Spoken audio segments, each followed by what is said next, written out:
Yo, what is going on, everyone? My name is Nick, or the Notorious Fantasy, and in today's video, we're going to be going in depth into my week number 4 running back rankings and tiers for the 2023 fantasy football season. But before we can get on into my week 4 running back rankings, I would like to ask that if you guys are new to the channel and you do end up enjoying today's video, that you please make sure to hit that subscribe button down below. And while you're down there, whether you are new to the channel or not, please make sure you leave a like on today's video. It would help me out a ton. If you want to follow me on Twitter or X, please do so at NotoriousFantasy. And if you want access to my updated weekly rankings or an answer to any question you may have, check out my Patreon linked in the video description or the pinned comment for $7.50 a month. So without further ado, let's get into my week number 4 running back rankings and tiers for the 2023 fantasy football season. We begin with the S-tier running backs at number 1 with Christian McCaffrey of the San Francisco 49ers going up against the Arizona Cardinals this week at home in San Francisco. Every single running back ranked inside the S-tier are must-starts for me for week number 4. So Christian McCaffrey has yet to finish as the RB1 in any week of the season, but he is currently the RB2 on the season in PPR. And if there was ever a matchup for him to sit upon the Iron Throne as the running back one, it would be this week up against a not-so-hot Arizona Cardinals defense. I expect Christian McCaffrey to score a touchdown in this game. He has scored in every single game of this season so far. I think he finds pay dirt yet again in week number 4. This is a great matchup again up against the Arizona Cardinals defense that are right for the pounding of the rock. They are going to get a train ran on them by Christian McCaffrey, and I think McCaffrey has his biggest game yet this week. At number 2, we got Bijan Robinson of the Atlanta Falcons going up against the Jacksonville Jaguars in London. Bijan Robinson did have a bit of a down game last week up against the Lions, finishing as the RB22, but he is still the running back 7 on the season, and we know this is going to be a get-right game for the Falcons rushing attack. Bijan Robinson going to have a much better performance this week. The Jacksonville Jaguars defense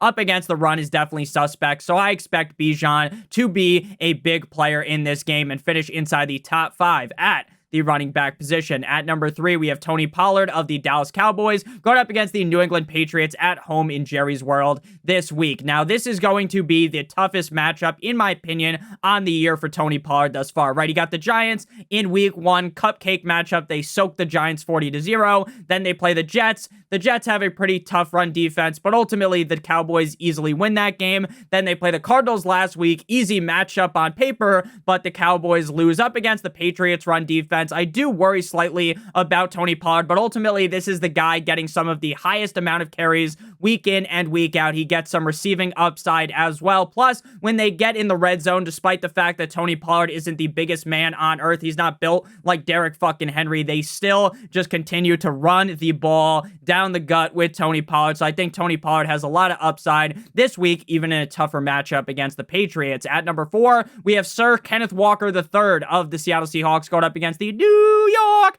Football Giants in MetLife on Monday Night Football. Running back 3 last week in PPR. I know he started the season off slow, as did the whole Seattle Seahawks team in week 1, but after that, it has been all gas, no brakes for Kenneth Walker. Zach Charbonnet is at times being a bit of a pest, right? Coming in, doing some shit that you wouldn't like if you have Kenneth Walker. But ultimately, this man has scored 2 touchdowns in both of his last 2 games. He could easily do that up against the Giants defense this week. And I think he is a stone-cold lock to be a top 5 running back on the week. At number 5, we got Travis Etienne of the Jacksonville Jaguars going up against the Atlanta Falcons in a quote-unquote home game in London. Now, despite the fact that the Jacksonville Jaguars as a whole have been a dumpster fire over the last 2.5 games, I say 2.5 games because week 1, that first half, they were on fire. After that, it has been an unmitigated disaster. But still, Travis Etienne, running back 10 on the season, still, even though they get spit roasted by the Houston Texans, Travis Etienne is the RB9 on the week. Now, it is apparent that on the goal line, this team does want to use Tank Bigsby instead of Travis Etienne, which is going to be frustrating for sure,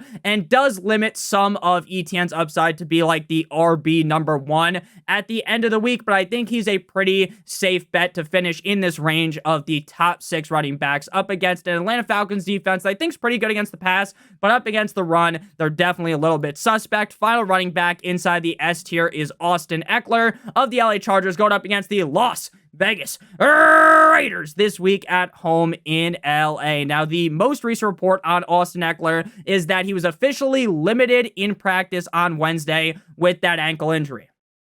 This is probably going to be something that we are going to have to monitor as the week goes on. I wouldn't say it's a lock that Ekeler plays or it's a lock that he misses. If he plays, this is a wet dream matchup for him, even if he's a little bit hobbled, even if he's running on a fucking peg leg like he's Patchy the goddamn pirate. I still expect Ekeler, when he's playing, to finish inside of the top 10 at the running back position. And if I'm being honest with you, running back 6 might be a little bit low for Ekeler in this matchup. I do just worry that if he is a little bit hobbled, maybe they do decrease his workload slightly. The only game he played was up against the Dolphins, and he was the running back 2 on the week. Moving now to the A tier. Speaking of the Raiders, we got Josh Jacobs going up against the LA Chargers in LA. So week 1, running back 32, week 2, running back 25, week 3 against the Steelers, running back 20. So while based upon where you drafted Josh Jacobs, you may be disappointed right now, that trend tells us that he's going to keep rising up the rankings as the weeks go along. Maybe the fact that he wasn't at training camp for a majority of the time, waiting to put his John Hancock on that franchise tag, maybe that's what is slowing down Josh Jacobs. Who knows if Jimmy Guap, Jimmy G-Spot, Jimmy Pornstar plays. Ultimately, this Chargers defense is so dog shit, so fraudulent, that this should be Josh Jacobs' best game yet. I'm hoping that he cements himself inside the top 10 this week. He has a really big game so that I don't have to move him down the rankings next week because, again, I am still very confident. I have an insane level of confidence in Josh Jacobs. I still do believe he is one of the best running backs in the NFL. At number 8, we have my boy Raheem Mostert of the Miami Dolphins going up against the Buffalo Bills in Buffalo. Now, Brian Robinson only got 7 carries last week, or was it 10 carries, something like that? He was averaging like 7 fucking yards per carry against this Buffalo Bills defense. They might be a strong pass defense. They might be able to limit Tua, Tyreek, Jalen Waddle, but they are not going to be able to stop the force that is Raheem Mostert, and this motherfucker is a force to be reckoned with. Currently, the running back number 1 on the season. Again, the Bills defense is 2-ply tissue up against the run, and I think Raheem Mostert is going to run train here, just like he did up against the Denver Broncos, and just like he did up against the Patriots 2 weeks ago. This man has a grand total of 7 touchdowns in 3 games. I don't think he cools down here up against the Bills, even though the weather is going to be 73 degrees and sunny. We're going to talk about Devin Achane, I believe is how you say his name. It's not A-Chain, it's not Devin 2 Chains. I'm still going to call him that, but I believe it's Devin Achane. From what I have read, again, I am a bit bad at pronouncing names. He comes a lot later in the video. Now, some people might be like, Nick, you got to rank Achane higher, but for me, I think the Dolphins really still believe that Mostert is the guy. We'll still see A-Chain, obviously, or Chan in the game, but I still think Mostert is the guy for right now. At number 9, we got the other running back in this game, James Let Him Cook of the Buffalo Bills, going up against the Miami Dolphins in Buffalo. James Cook has looked really solid this season, currently the RB12 in PPR. His only issue has been that his kryptonite is scoring touchdowns, right? He's allergic to scoring touchdowns like Julio Jones. Once they get in the red zone, typically it's being handed off to, for some reason, Latavius Murray or Damian Harris or Josh Allen himself will take it in. So if James Cook wants to score and wants to have that momentous game that I know he has in his back pocket, he is going to need to rush one in from like 30 yards out. At the end of the day, though, this Dolphins defense is not the best against the run. We've seen the Dolphins get bashed over the head by the run game. We saw it week 1 with Austin Ekeler, and I think James Cook has a pretty solid game, yet again, around 100 yards, and hopefully he is able to score a touchdown, because then you are going to be very happy with James Cook. Now, I don't actually hope he scores a touchdown, because I like the Dolphins. Even though James Cook is on my fantasy team, I want to be rooting against him, but for the sake of, everyone else who doesn't like the Dolphins, I think James Cook should do quite well. At number 10 to close out the A tier, DeAndre Swift of the Left Hands Up. Who are we? Are going up against the Left Hands Up, who are we? The Commanders of the Philadelphia Eagles. Now, DeAndre Swift is currently the second most talked about Swift in the football realm because everyone's given the gawk gawk 9,000 to the metaphorical cock that Taylor Swift doesn't have. Everyone's talking about her, this, that, and the other thing, but it's DeAndre Swift's time to shine. Now, if the NFL could just ban the tush push, DeAndre Swift would probably have 7 touchdowns on the season already in just 2 games. But once they get on the goal line, you know that thing is going to Jalen Hurts. Ultimately, though, DeAndre Swift's been really good, running back 13 on the season. He barely even touched the rock in week 1, averaging 6.8 yards per attempt. This Eagles offensive line is insane in the membrane, and I think DeAndre Swift is going to get it done yet again in week number 4. Hopefully he can score, though, this weekend. Hopefully Jalen Hurts doesn't rush it in because that does get incredibly frustrating if you own DeAndre Swift in fantasy. Moving next to the B tier at running back number 11, Kyren Williams. Now, I know, Nick, oh my God, Kyren Williams finally had a down game last week against the Cincinnati Bengals. He was the RB27 in PPR. Should I panic? Should I trade him for a half-eaten bag of potato chips or a used condom? No. Don't panic yet on Kyren Williams. Now, does it suck that he might have been the dagger into your heart? Now, I bet on him to score a touchdown last week. He didn't find pay dirt, and I was a little pissed. But at the end of the day, I don't think Kyren Williams is Fugazi for his first 2 game performances. Sure, they got caught up against the Cincinnati Bengals, but ultimately up against the Indianapolis Colts in Indianapolis. I think this is a big bounce back spot for the Rams offense, as well as Kyren Williams. At number 12, we have Derrick Henry. Now, I am starting to worry about Derrick Henry because of the fact that this Tennessee Titans offense is as unpredictable as it gets. If the Titans against the Bengals come out, they play some sound defense, they're able to milk the clock, right? They're able to give Derrick Henry, Tractor Cito, a bunch of carries, then you're going to be very happy. But there's a chance that the Cincinnati Bengals are laying a pipe for that ass like they're a plumber, and Derrick Henry ends up getting cucked out of a large majority of work in the second half, and we see a lot of Tajay Spears. Now again, do I think Derrick Henry is fully over the hump that he can't produce at the NFL level anymore?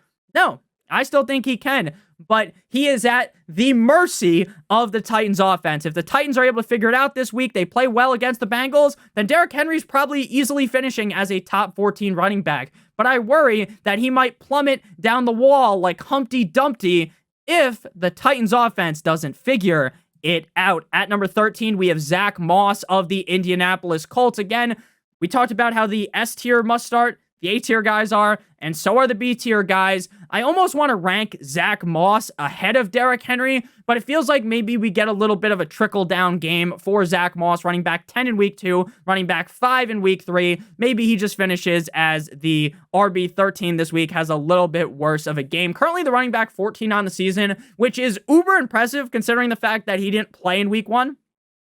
We got to watch Deion Jackson fumble the ball a gazillion times. We saw that the Rams defense did definitely struggle a little bit with Joe Mixon on Monday Night Football last week, and I talk about this a lot in the videos.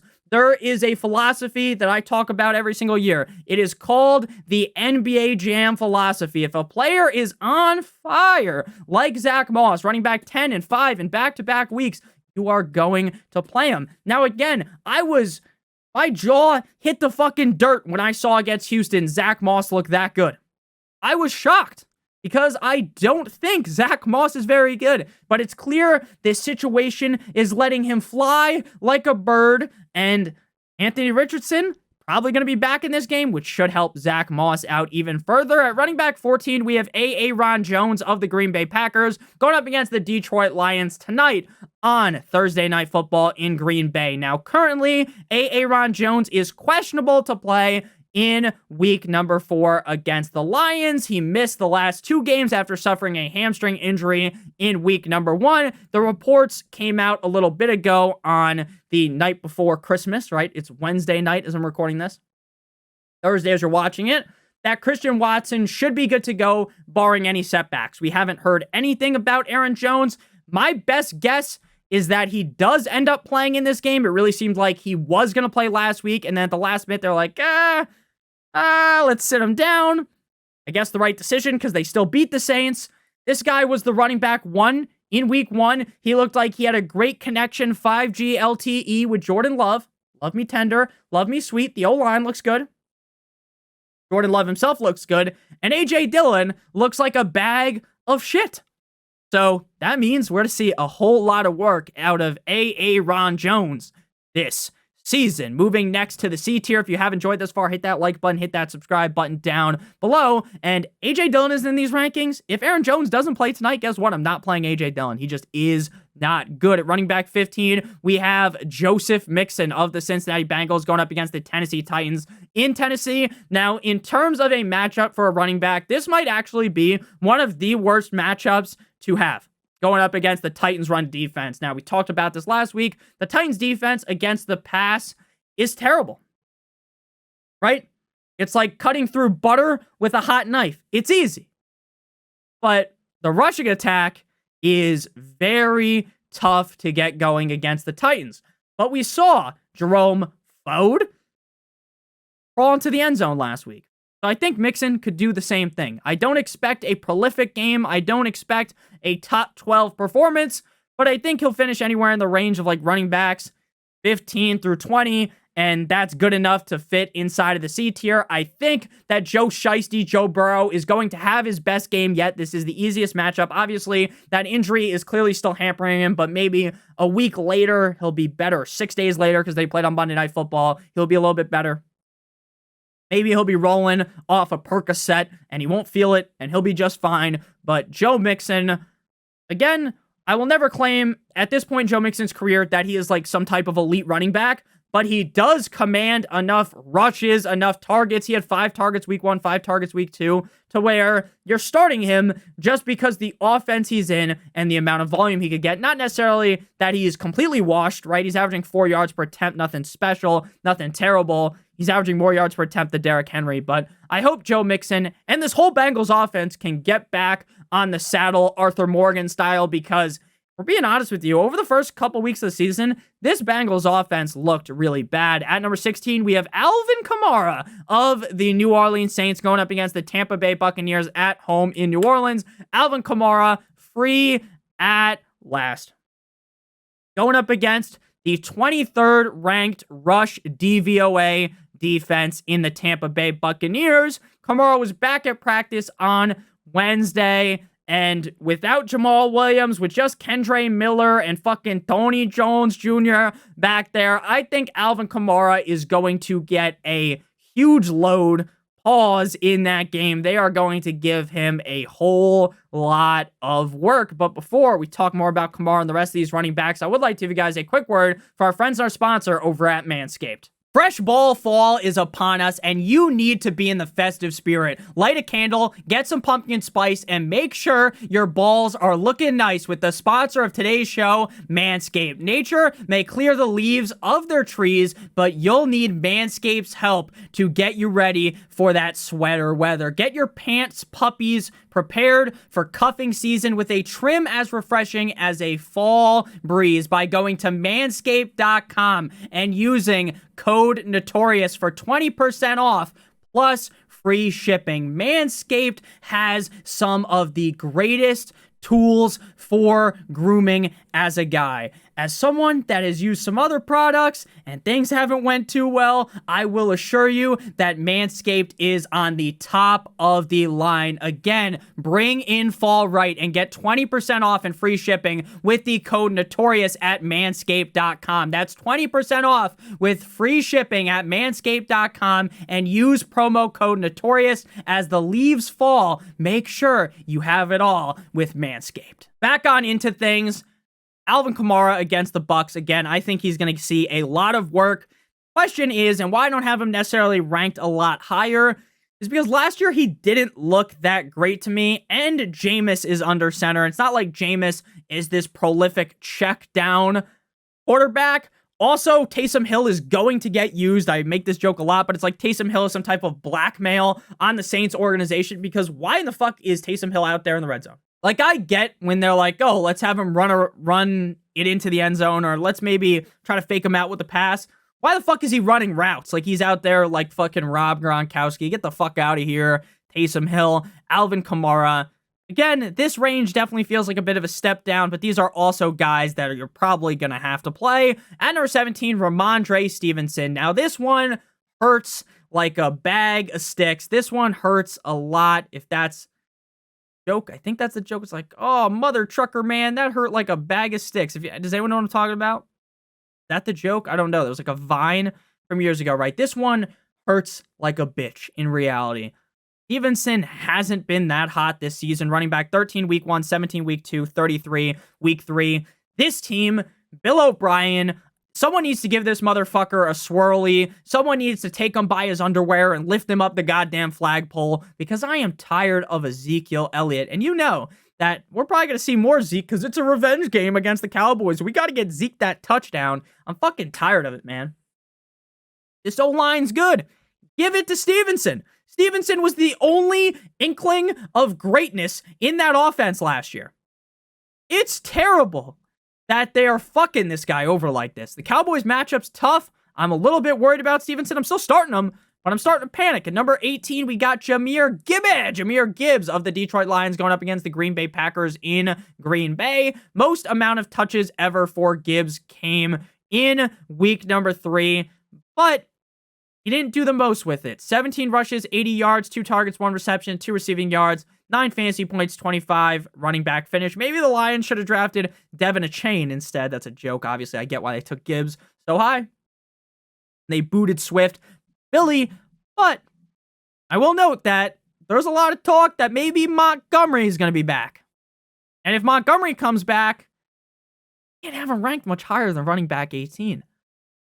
No Monty stealing the goal line touches.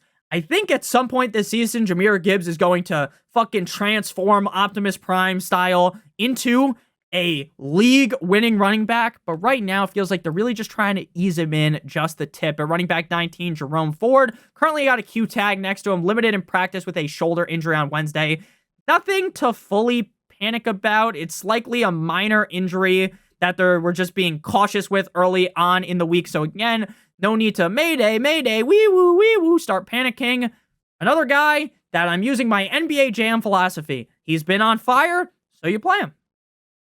I have him ranked a couple spots higher than expert consensus rankings on Fantasy Pros. We got him as the RB22, running back 7 last week, 6 the week prior, currently the RB11 on the season, despite really not playing a lot in week 2 until Chubb went down, sadly. Rest in peace.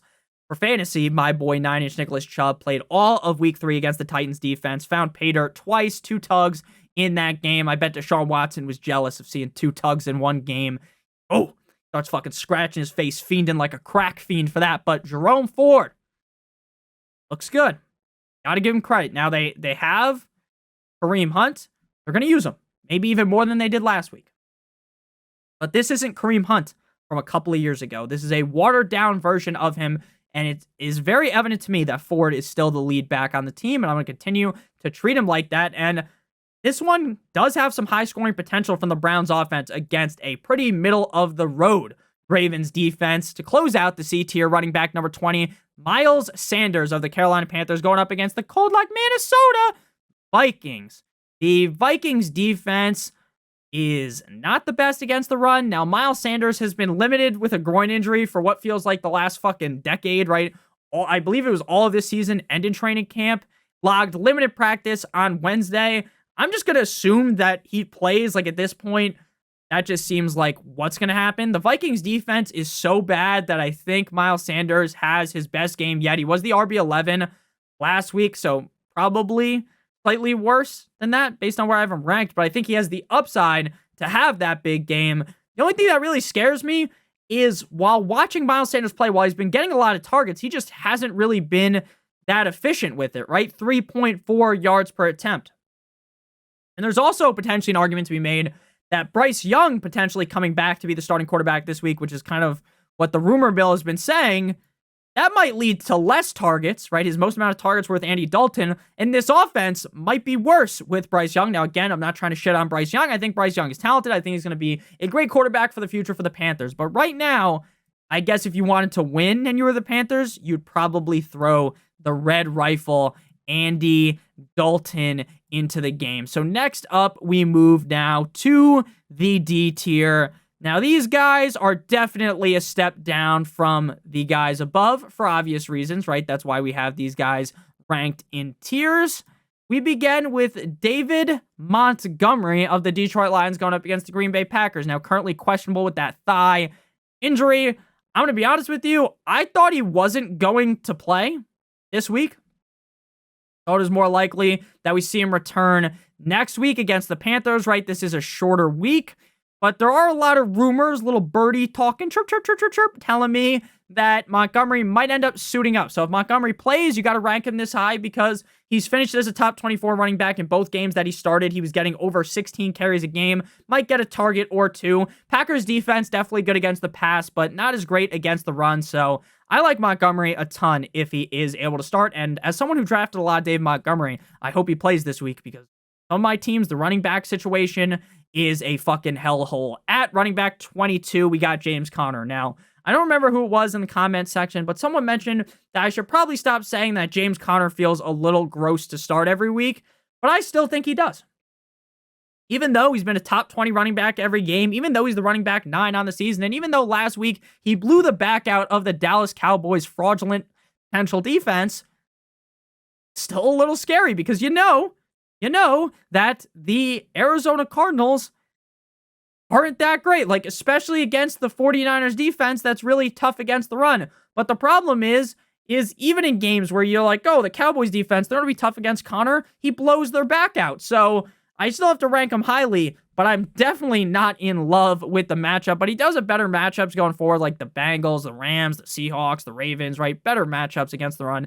The 49ers might be top 3 hardest against the run, so I just hope Conner gets enough dump-offs to subdue what Nick Bosa and friends are going to do to James Conner. Next up, we got running back 23, Alexander Mattison. Best game yet in week number 3 when facing adversity, when his back was against the wall, when they were saying, Alexander Mattison, you don't have what it takes.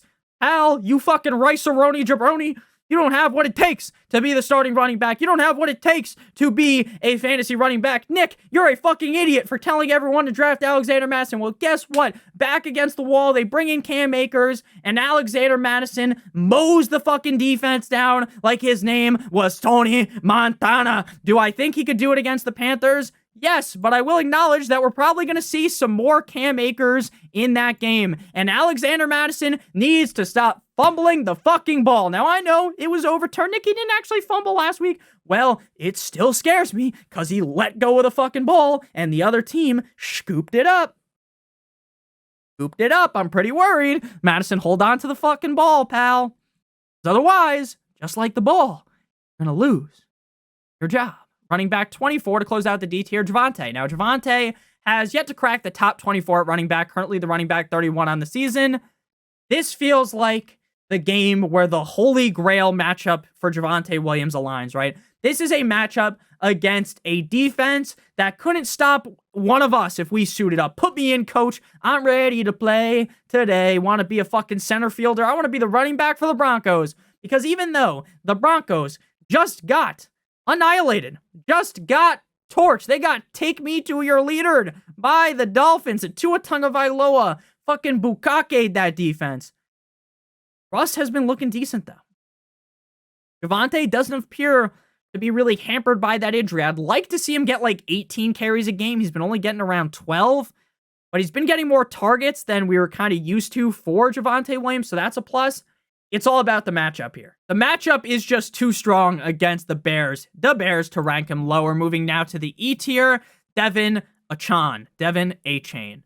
Running back 1 last week. Now, as a Dolphins fan, I'd like to believe that him and Raheem Mostert are going to Eiffel Tower every single defense. I hope that Devin Achane finishes as the running back 2 this week. Mostert's the running back 1. And the Dolphins lay a smackdown brother to the Buffalo Bills. But I know that we're going to see less Achane in this game. Defensive matchup's good, but I do worry that, like, oh my God, we're so high on him that maybe he doesn't finish that high. But again, even as the running back 25, I will say that it would be very hard, even if there's guys I have ranked ahead of Achane, right? We'll go back, like, Achane versus Javonte or Montgomery, Conner. While I have those other guys ranked higher, it would be tough for me mentally to sit Achane, who is on fucking fire, for those guys. Again, Most of the time, I go with the rankings, but there is a gut feeling for me that A-Chain could have a huge performance yet again at number 26, Brian Robinson Jr. He got shot, but he's still breathing. Running back 34 last week, running back 8 in the season. Most down bad game was last week, so it was 10 rushes for 70 yards. 7 yards, a carry. Beautiful. They just couldn't run because they were getting sauced up. They got torched by the Bills. And Sam Howell was bad, looking like Helen Keller in the pocket. But there is time to bounce back, right? Last night I took an L, but tonight I bounce back like Big Sean. But while he's going to bounce back, I don't think it's that Yahoo! Super big fucking leap like Mario, right? This is going to be, from running back 34 to 26. Tough Eagles defense. I know on paper the matchup looks a little bit better because the Eagles defense was kind of bad week 1 and 2, but they really bounced back week 3. I don't want to be caught with my pants on the ground, taking a piss, pants between the ankles here at a urinal. I ain't playing, or I'm playing Brian Robinson, but I'm not ranking him high enough. Maybe I have him too low, but I just feel like this Eagles defense is really going to be an issue for Brian Robinson. Number 27, Pacheco, RB12 last week. But that's just the Chicago Bears special, baby. Why we have Javonte ranked so high? Because that fucking Bears defense is so bad. Pacheco, CH, and Isaiah McKenzie looked like, or not Isaiah McKenzie. I don't even know if he's on the Bills anymore, but not who the fuck I was talking about. I was talking about Jerick. What is wrong with me? Jerick McKinnon. We got Isaiah Pacheco. Jerick McKinnon now. Again, Nick, why don't you, today, Junior, why don't you edit out these mistakes? I think they're funny. Okay, I edit out when I have to take a drink of water. I edit out if I accidentally start coughing or something for some reason, like I got fucking whooping cough. But I don't edit out the mistakes because at the end of the day, I'm a human, right? I could edit them out. I just think they're funny, and I think some people might enjoy me stumbling, bumbling all over my words. Like what Islam Makhachev is going to do when Charles Du Bronx Oliveira hits him with a fucking spinning crane kick to the domicile and KOs him and becomes a UFC champion yet again. Shout out to my boy, Charles Du Bronx Oliveira, one of my favorite UFC fighters, fighting next month against Islam. I know most people don't watch the UFC, but there are some people, like, if you guys check out the live stream, we'll be live tonight, Thursday Night Football. We're live Sunday before the games. Talk about UFC for a little bit. Seems like there's at least, like, maybe 20% of my audience that likes the UFC, so hopefully you got that reference. If not, you're probably spamming your keyboard. Skip, 20 seconds. Now you're here with me, back again, talking about Pacheco. But, yeah, everyone gets to run train on the Bears. They're fucking tagging in like a WWE Raw match. So, yeah, the Jets defense is not like some light work cupcake shit. Pacheco has looked good this season. He's pretty reliable to be a top 30 back, but I think he falls back down to earth after being the RB12 last week. Running back 28, we got Rashad with 2A's White. Now, this is a guy that I think has some talent. The offensive line is a little bit suspect in Tampa, and in better matchups, I'm going to have him ranked higher, right? Like, when he played the Bears, he was the RB8, which, again, is just very telling that the Chicago Bears defense sucks donkey cock. But, and this is a big but, like Violet Myers, I will tell you that there are better days ahead for Rashad White. This matchup against the Saints scares the ever-living shit out of me. So I ain't playing Rashad White. Next up, running back 29, Pacheco. Hallelujah, the football gods graced me after 2 weeks of Pierce just fucking spanking my ass with a fucking belt like I accidentally cursed as a child. That's a joke. My parents did not beat me. Joke. Okay? They actually didn't. My dad did put soap in my mouth one time, though, because of something I said. Fuck you, Dad. My dad watches these videos, so he'll think that was funny. And again, I don't think that's, like, something bad to do to a child. It is what it is. I actually don't think he found soap, so it was, like, Tabasco or something. But again, I ended up just fine, right? The boy has almost 30,000 fucking YouTube subscribers. Clearly, that molded me into an excellent man. So, Dameon Pierce, running back 14 last week. Hallelujah. We get 3 targets a game. Looks good. Texans look good. The only thing kind of subduing Pierce, and in a big way, it's the O-line. The O-line is so soft. So soft, but Hopefully the guys get more healthy. They get some guys back. And then bada bing, bada boom, step inside the room. We see Pierce be better. The matchup, though, is concerning enough to have him ranked this low. Moving now to the F tier. And then we got one guy in the A, B, C, D, E, F, the G tier. Like a G6 by himself. Running back 30, Breece Hall. Robert Salah. You Xerxes from 300 looking bastard. Nick, you make that joke every week. I know, because it's so funny. He does look like that. Finally gave him some work against the Patriots. Feed Breece Hall against the Chiefs. Run every single fucking play. Don't let Zach Wilson have the ball. Hopefully they find a new quarterback. Hopefully they get someone, because then we can fully see Breece Hall dominate. But right now, with Zach Wilson, the MILF Hunter, Breece Hall is fucked. At number 31, Gus Edwards of the Ravens going up against the Browns in Cleveland. It is believed that Gus Bus is going to play, practiced in full with that concussion yesterday on Wednesday. Browns defense, great against the pass, pretty decent against the run, but I think Gus Edwards can get it done. You probably need him to score. They might run a four-headed dragon at the running back position with Gus, Justice Hill. They also got Melvin Gordon, Kenyon Drake. So kind of concerning. The Ravens like to run. Number 32, Najee Harris going up against the Texans. Pretty solid matchup for him. Problem is, Najee just sucks, right? During the fantasy draft season, I'll be honest, I wasn't hard enough on Najee Harris. I wasn't on Najee Harris. I never told anyone to be like, holy shit, you need to draft Najee Harris, but I was a little bit more apologetic for last season. I think I should not have been. Now, the offensive line has not gotten any better. The offensive line is basically just as dog shit as it was last season. My assumption that they would get better was, buzzer, wrong. Wrong. Very wrong, right? If they feed Najee, he'll be good. But they gave him 19 carries last week, he got 65 yards, so I don't know. 4 yards per carry for Najee. Hope there's brighter days ahead. But I also just wish they would give the ball to Jaylen Warren more, because he is just way more productive. At number 33, Matt Breida, the guy, aren't those the water filters of Breida? Matt Breida of the Giants going up against the Seattle Seahawks. Saquon is definitely not playing. Like, I know there's going to be, oh my God, Saquon's going to play. No, he's not. Don't believe that. Running back 21 last week because he scored against the Niners. You're going to need a touchdown here against the Seahawks, which is definitely possible. But again, you're really scrunching the bottom of the barrel if you're starting Breida. Number 34, Jaylen Warren. Again, he's outscored Najee Harris in every single game. Please just, Matt Olkanida, feed Warren, but he won't. Number 35 to close out the F tier, Tyler Algier. Running back 4, week 1, then running back 49, 48. This team runs on running the rock.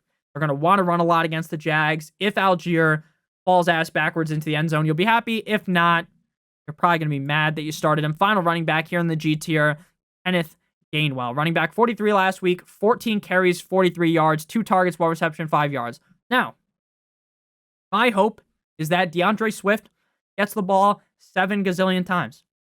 Was the case in the second half. In the first half, it was kind of like him and Gainwell were splitting, and then the second half, they unleashed the fucking mammoth. They unleashed the beast.